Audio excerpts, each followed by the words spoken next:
and welcome to my channel. Today we are doing something that is very much so belated. What's the word I'm looking for? Overdue. Today we are going to be setting up my bullet journal. Now my bullet journal has been it's been through it. I set it up more or less at the beginning of the year. I wasn't super happy with it, but it was done, it was gonna go, and then I proceeded to spill coffee all over it.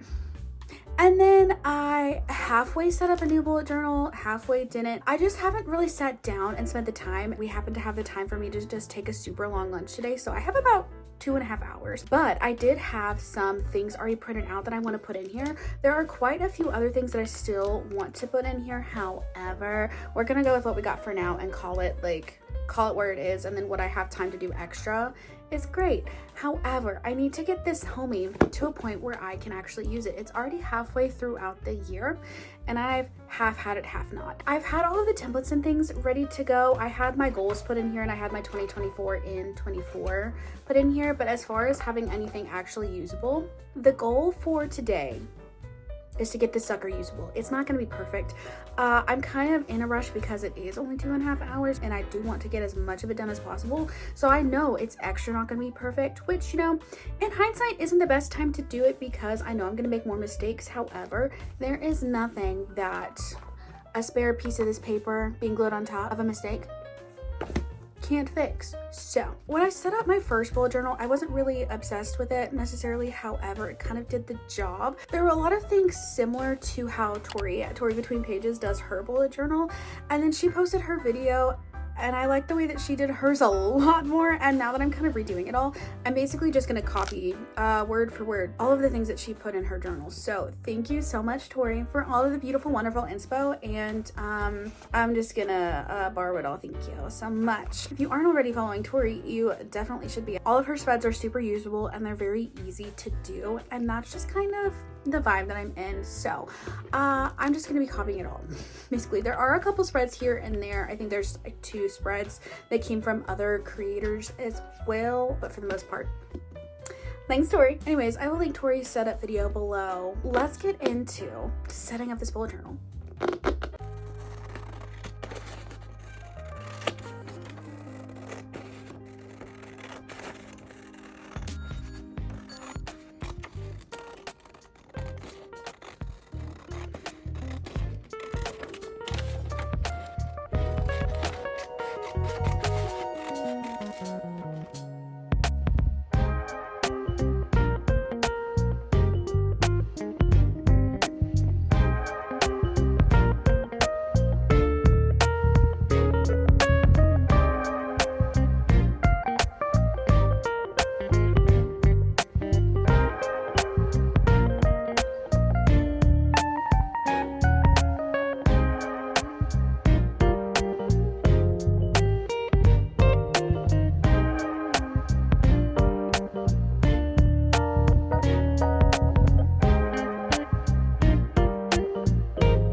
Listen, I was kind of in a rush today, so my general accuracy and prettiness was kind of an all-time low, including the fact that I started writing June dates on this TBR by week when this is actually the June one, but that's okay. And we had a big fat mark up here, but I fixed it, and that's all that matters.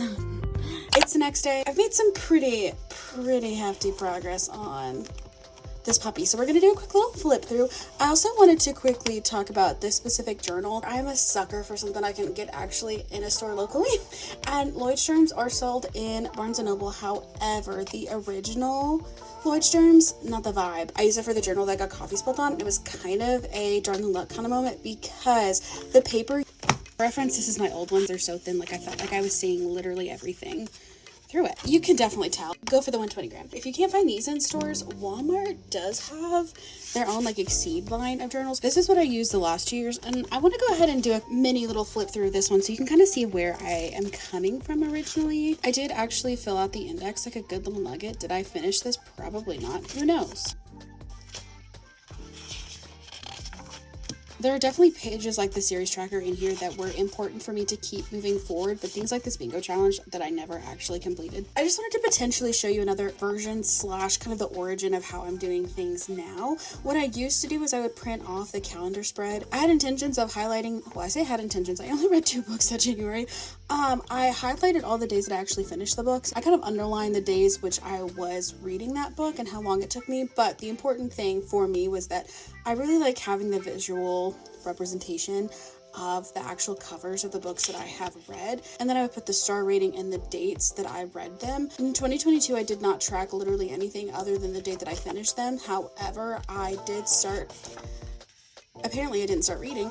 I did start marking the actual date ranges for the dates that I read books, and I really liked being able to see how long it took me when I started things versus when I finished them. I usually feel like that's a interesting indicator for how I liked the book. However, the only thing that I did to this entire journal was I literally just printed off the covers. I wrote in the date and I put in my stars. I did also start to mark formats for how I read everything. I listened to this audiobook, I read this physically, this was an ebook. I think that it was interesting to mark those kind of things. I did start putting more stickers and washi tape. I was kind of just trying to fill up the empty space with stickers, which is fine. It's not my favorite thing, but also it kind of does the job, honestly. So I would take sticky notes, I would write out the names of the book covers that I would need, and then I started doing author backlist pages. I was, as you can tell, obsessed with printing out the book covers, and I feel kind of conflicted about doing like author backlist this way, because as you can tell, I've read, 5 of these, and I will never read any of the others probably, and so it feels like kind of a waste of printer ink.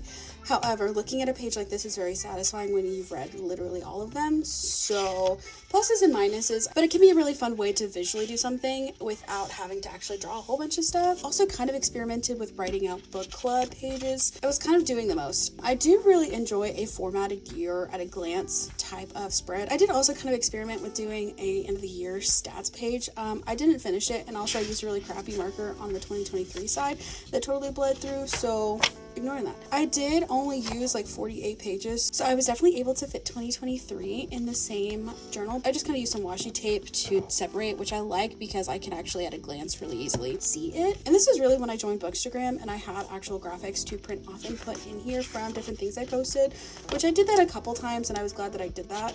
Did I ever go back and fill in this page? No. Should I? Yes. As you can kind of tell, I fell off the wagon just a little bit, and I just straight up never started my 2023 bullet journal until honestly probably December, because I was doing very limited tracking that actually required real-time tracking, which was kind of nice because I could just kind of retrospectively have all of this in one place while I still remembered. I did really enjoy having a book bracket in here. This is my 2023 formatted at a glance that I have the template in here, but I do not have the actual books in here, and I need to do that before I forget literally everything. And then I wanted to print off covers for halfway throughout the year what my top 10 books were, and then what at the end of the year what my top 10 were. This was a page that I don't remember who I saw did this, but I really liked the idea of it, and I also may or may not put this into my current journal later. Basically just a book moments, and it's just a big old place for you to just kind of brain dump cool things that happen.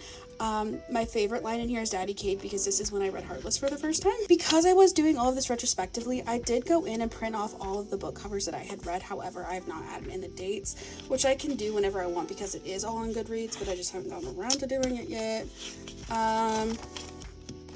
So we're just gonna like pretend that all of this is set up and done and ready to go. July 2023 will forever and ever and ever go down as the best reading month of all time. Thank you. And then August kind of fell off the wagon. September was also a vibe. Just throwing that out there. So that kind of just turned into a flip through instead of an overview like I was intending. However, there you go. Let's get into my newest Pride and Joy. I did leave this page blank and I have not filled out my index, and I don't really know that I really necessarily will. I did also leave a blank page here, and I intended to also leave this blank page, but I kind of accidentally put it on this page instead. This Books by Month is a very interesting visual bar graph, which I really like to see because I like to just see the visual of like when I'm reading the most and when I'm not. I did also copy the ever lovely, ever wonderful, very, very cozy at Katie is Reading. I think I did a lot better of a job at drawing this out in my coffee journal. However, we still love her. I did just go in and write very, very small all of the titles of the books I've read. And I couldn't quite decide how I wanted to color code these, if I wanted to do it by the actual cover, if I wanted to track it by what month I had read it in, by the genre. I wasn't really sure, but I did go ahead and just do if I had read it immersive or in multiple formats, if I had read it physically, the audio, or the ebook. As you can kind of tell, there's a lot of green. Your girl has been attached to her Kindle, and I am never looking back. Part of the reason that I have been so attached to my Kindle is that I have been just moving like a crazy person with the library and Kindle Unlimited, but I wanted to make sure that I was actually using my library as opposed to only ever buying books and then reading them and not necessarily liking them. The library is fantastic. Everyone should be using them, and this is my attempt at tracking how much I'm using it, but then also kind of trying to have something visual in my hands to prompt me to use it more. This right now, because I am doing this retrospectively, I only put in the things that I had actually read. You can in the Libby app tell everything that you had borrowed. However, I borrow books on Libby like a crazy person, and then I just end up not reading them half the time. So I only wanted to track the things that I had actually read so far. I may start including things that I borrow, but then actually, use this red checkbox. But for now, we just have the books that I've actually read, the month that I read them, and if I actually read them, which, I did include Eldest in here. I'm not really sure why I did that. Oh well. And then the rating that I gave it. And then we have my Kindle Unlimited tracker, which this homie is a lot fuller than I imagined it would be at this point. And this is very, very obviously the reason why I've read so many ebooks. But these are all of the books, again, that I've read this year that I read from Kindle Unlimited. And I did include if I read any portion of it on KU. If I utilized Kindle Unlimited in any fashion, essentially, I did go ahead and put it on this list. Like Twisted Love, I did listen to the audiobook from the library for the most part. I did also read the KU copy a little bit here and there, so I included it in both sections. I just did the book, the month, if I've purchased it or not, and then the rating. This purchase column, I wanted to see how much on KU I was reading without actually getting either the trophy book or how much I was using KU to read the ebook version of books that I already have. There are definitely some books that I don't own, but I clearly am using it to go through my backlist, which I am all about. Then we get into the books haul spread. I really thought I was doing a really great job this year not buying books, and then I looked down and I did the spread last night and I realized I was in fact not doing well. I feel like with buying books, sometimes you buy them, you put them on a shelf, and you either forget about them or they just kind of mix in with everything else you already have. So having to write down every book you've ever bought is definitely a good way to either stick to a book buying ban, which clearly I need to be on one, or to just keep an eye on your spending habits. And then we have the 2024 book releases. This right here is a spread that I have been wanting to have to be able to use all year.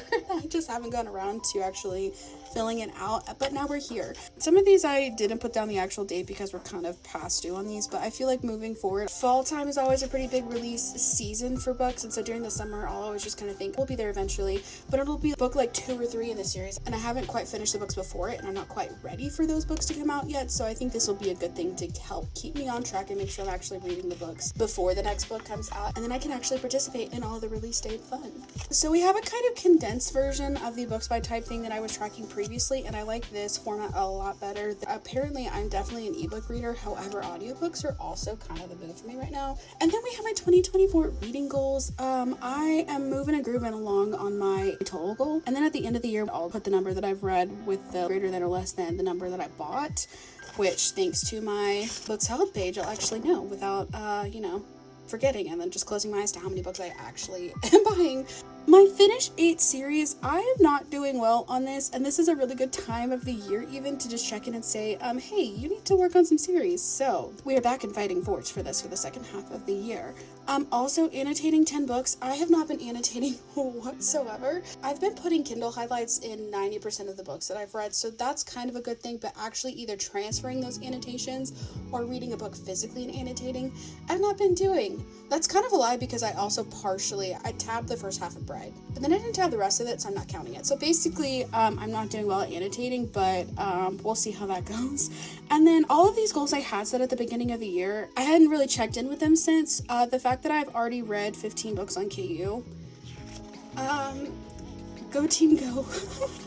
So last year I participated in the 2024 Backlist Reading Challenge that was hosted by some of my friends on Instagram, and I did an okay job. I definitely learned the kind of books that I read, but then also how to pick books for this particular challenge a little bit better. But the whole goal is to read 24 books that you already own at the beginning of 2024. But I did copy Sarah Crowley's version where she had the checklist here and then all of the books printed out, and I just am obsessed with the spread. I love a good book visual.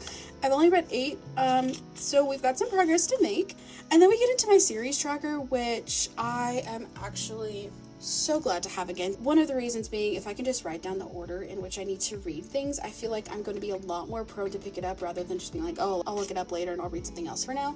I've technically only finished one series if you count Crescent City as being completed, which who knows? I've read a lot of either first book in series or started a lot of unfinished series, so I definitely want to be working on some backlist series this year that I can actually finish and complete and have done. I did do a second page in here for it. I'm thinking that I should have done a third, but you win some, you lose some.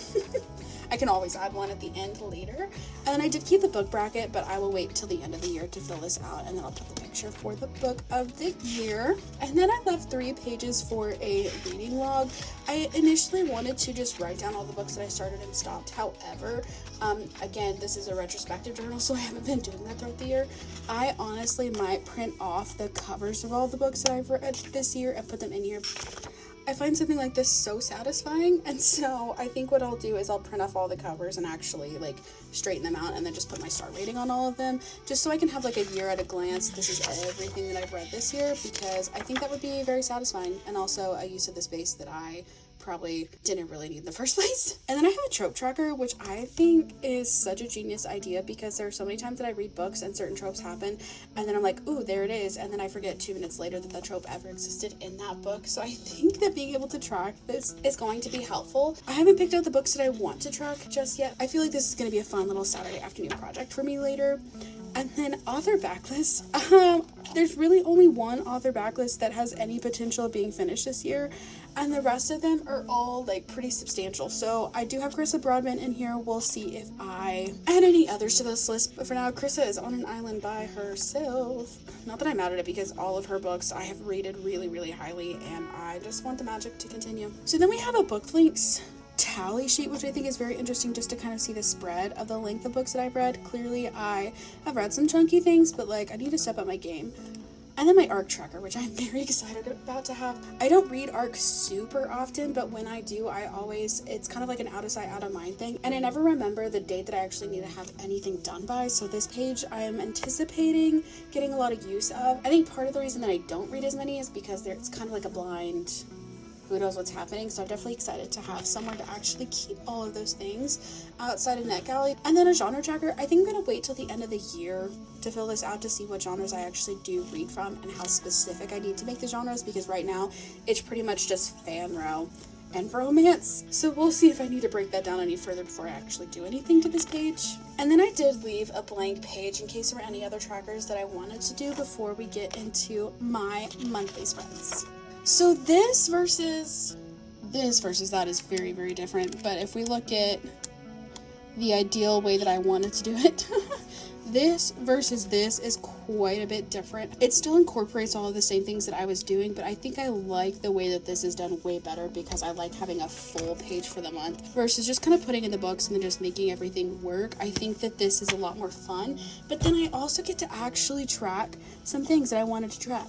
I also wanted a spot somewhere to put the videos that I actually did post, and I feel like this approach just fits a lot better. Also, I can't write to save my life, and I've messed up literally so many times, and we're just gonna pretend that that didn't happen. But I think this is fun too because I can kind of pick some colors for a month and actually kind of sort of make a theme. There's not really any art in here other than writing out the word, which like clearly I struggle with. But I really like the setup of this. I wasn't initially going to put in the book covers. I felt like this spread in particular felt a little blank. I did have all the books that I read this year in a Word document ready to be printed off, so it just felt like it needed to happen. So it did. These stickers are literally just from a sticker pack from Michaels, so I definitely want to order some Etsy stickers just because I feel like switching it up. I did in this month experiment with putting a TBR because this is the first month that I actually had this page ready to go at the beginning of the month. I don't know if I'm going to continue doing this just because I am the worst at actually finishing a TBR. However, it is interesting to see. But then also my June and July TBRs, we'll get into a second. But I did go ahead and this is what I'm talking about when I say I can't write to save my life. But I did just go ahead and put in the placeholder for all of the months, honestly, so they're all ready to go whenever I'm actually ready to sit down and do them. And then I did have a couple of scrapbook pages. Ignore the sticky note. I had so many pictures from all of the May book club things that I wanted to put in here. I kind of goofed because I wanted to put my Valentine's Tennessee trip in here instead of May one and actually put it in order, and I failed, but that's okay. We're gonna kind of ignore it. I did put in a Ramathon tracker, which, ignore all the points in here. I kind of just like added them all up last night, and it was at like 2 a.m. and I was on a roll trying to finish this section, and I finished it, and that's all that matters. And then we get into my Romantasy-a-thon spreads. I did print out the big graphic for all the prompts. Then I had a half page and then 2 pages probably left over that I could use. So what I'm going to do is, as I complete the graphics on Instagram, I will actually print those out and put them in here. And then I basically copied Tori's spread again. I put in a checklist for all of the prompts that are here. And then I also wanted to kind of keep my TBR at the front of my mind for what I could potentially read. So I did just print off a whole bunch of book covers and put them in here. And then this right here is a spread that I am very excited to have instead of just keeping everything in my little teeny tiny raisin brain. Having a TBR by week spread, which I can actually track the TBR and the videos that I want to make each week, I think is going to be so stinking helpful. So this box right here is for this week. I was kind of debating reading something else this week, but honestly, I am still reading Heat of the Everflame. It's Saturday. I wanted to start this vlog tomorrow, so that's not gonna happen. However, next week I have been planning on doing this backlist reading vlog for a hot minute, and so being able to just kind of actually carve out the time and the space for it, very excited about it. And then that is everything that is in my bullet journal. So far, I'm excited to have it ready to go for the rest of the year. You're currently propped up on my computer, which is why the angles are kind of slunched, scrunched, and slumped. Anyways, there are definitely some things that I still need to go back and do. However, that can all come at a later date because at this point, this sucker is usable and I am ready to use it. If you have made it this far into the year and you feel like you want to just start one, rest assured that you can indeed just kind of pick up and make one in the middle of the year. There are certain things that I can go back and track, and if I can go back and track them, I'm going to. I've kept up with my Goodreads goals, so I can definitely go back and do all of the monthly spreads and monthly stats and things easy peasy. So most of this I can track, but if there's something that I can't track, I'm not going to worry about it too much. Even if you haven't been tracking things on Goodreads, you can most definitely just do a 6 month to the end of the year. It doesn't have to be a yearly thing, and also it doesn't have to be a big thing that you have to sit down and take forever to do. There are definite shortcuts you can make. It doesn't have to be perfect, and it does not have to be done in order for you to actually start using it. You just kind of have to prioritize what you want to use and do those things first, and then you can come back and fill in the rest later, or, you know, not fill in it ever, and it's fine. It still works. I will most definitely be keeping you updated as the bullet journal continues to grow and change, and I'm very excited to be able to have my bullet journal finally. It's been a long time coming. I feel like I am just so excited to have it back. I feel like I've been just like kind of all over the place this year, and I'm so excited to have a place that I can actually track things and stay on top of things. Anyways, thank you so much for watching. I greatly appreciate it. If you are new here, go ahead and subscribe to stick around. And if you aren't, hi, welcome back. Thank you so much for watching this video. I hope you have a great rest of your day or night wherever you are, and I will catch you in the next one.